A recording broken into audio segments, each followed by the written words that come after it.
You know, walking is one of those things we do thousands of times a day, completely on autopilot. But what if I told you that every single step you take is actually this incredibly complex, perfectly timed dance of muscles and bones? Well, that's what we're going to do today. We are going to decode the hidden science behind a single step, and trust me, by the end of this, you will never think about just walking the same way again. Okay, first things first, let's get some basic terms down, because it's super important. You've probably heard step and stride used to mean the same thing, right? Well, in biomechanics, they're actually different. A step is just what you think it is. It's from when your right foot hits the ground to when your left foot hits the ground. Easy.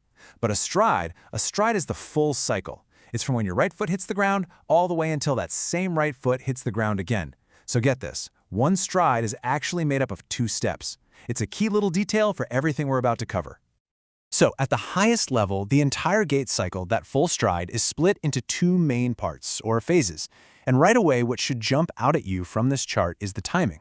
A whopping 60% of the time, your foot is on the ground. We call that the stance phase. And only 40% of the time is it actually in the air. That's the swing phase. I mean, that's kind of wild, isn't it? It means that for most of the time we're walking, we have a foot planted, holding up our entire body. So let's talk about that bigger piece of the pie, the stance phase. Now, as the name says, this is the entire time your foot is on the ground. But your foot isn't just sitting there. It has some serious work to do. First, it has to absorb the shock of your entire body landing on it. Then, it needs to be a super stable platform to balance on. And finally, it has to get ready to push you forward into the next step. It's a huge job. And that other 40%? That's the swing phase. This is when that same foot is up in the air, just, well, swinging. Its main goal is what we call limb advancement, which is really just a fancy way of saying its job is to get your leg forward and into the perfect position to start the whole cycle all over again. All right, so let's zoom in on that first and much bigger phase, the stance phase. This is really where all the magic happens, all that complex work of supporting your weight and then propelling you forward.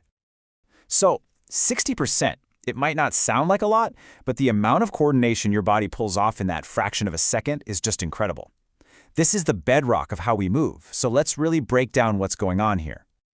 We can actually split the stance phase into 4 distinct tasks. It all kicks off with the loading response. Think of this as your body's built-in shock absorber. Next up is mid-stance, which is that moment you're balancing entirely on one leg. After that, we hit terminal stance, where your body starts to roll forward over your foot. And it all wraps up with pre-swing, the final push-off. So how does this look on a timeline? Check this out. It shows us exactly when each job happens. The cycle starts at 0% the instant your heel hits the ground. That's heel strike. For the first 10%, your body's in that loading response, absorbing all that impact.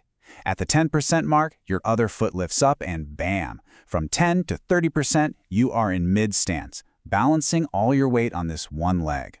From 30 to 50%, your momentum carries you forward over that planted foot. That's terminal stance. Your heel starts to come up, and that final little 10% from 50 to 60, that's the pre-swing where you transfer all that energy to your toes to push off and launch into the next phase.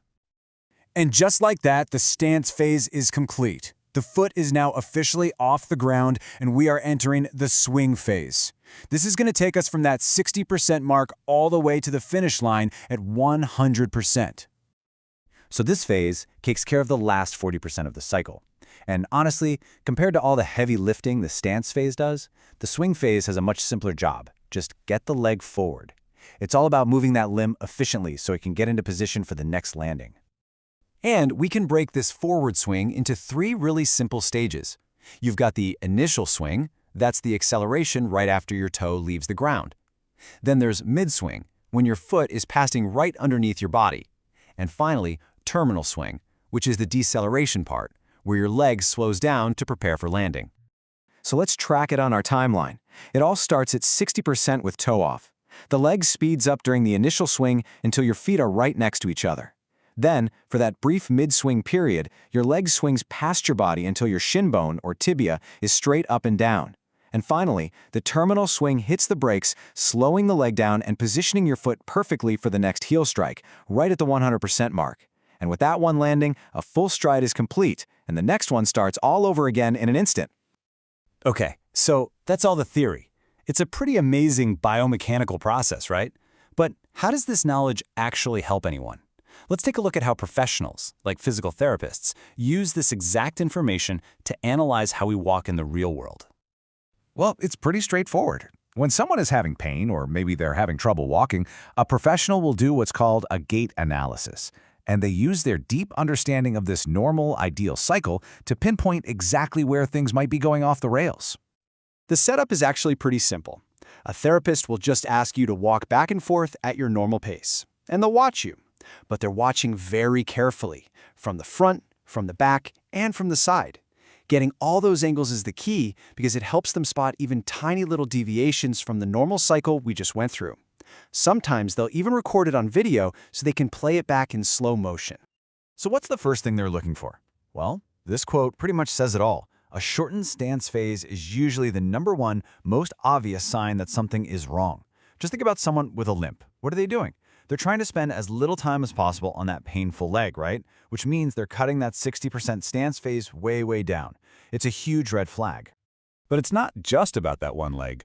Walking is a full body activity. So a good therapist has a whole checklist. They're looking at everything. How's your trunk positioned? Are your arms swinging? How is your pelvis rotating? What are the angles at your hip and knee? It's a systematic investigation because a problem in your ankle could actually be a symptom of an issue way up in your hip. Every part of the body tells a piece of the story. But here is the real secret sauce to a good gait analysis. Our bodies are designed for symmetry, so the most critical thing to do is to compare the left side of the body to the right side. Is the stance duration the same on both legs? Is the knee bending the same amount? Does one arm swing more than the other? Any difference, any asymmetry is a massive clue. It often points directly to where the body is compensating for some kind of pain or weakness or an injury. So there you have it. We've gone from a simple, everyday step to this complex, beautiful timeline of events, and we've seen how understanding this science can help people move better. The automatic act of walking turns out it's not so simple after all, is it? So that leaves me with one final thought for you. The next time you get up to walk across the room, what are you going to notice about your own gait cycle?